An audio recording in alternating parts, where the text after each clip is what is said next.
म्हणून तुकोबाराय स्वतः अनुभव घेतात मग या जगाला सांगतात. अनुभव आहे अंगी ते या जगी देत असे तुका म्हणे चाखोनी सांगे माझा अनुभव आहे अंगी. ऐका, आपण जन्माला आलो तर आपण आपलं प्रारब्ध घेऊन आलो आहे. इथे जे सुख मिळत आहे, दुःख भोगावं लागत आहे, ते का भोगावं लागत आहे तर ती आपल्या कर्मांची फळे भोगावं लागत आहे.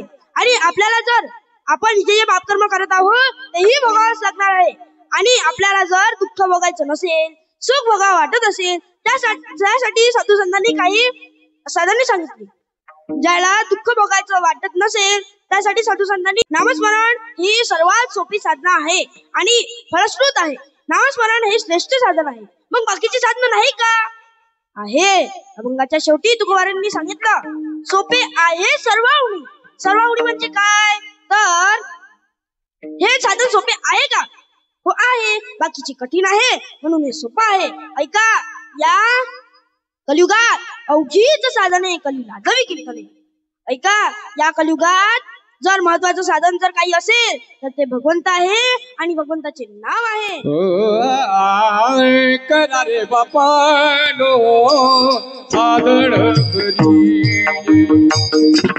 करा रे बापानो साधन करी.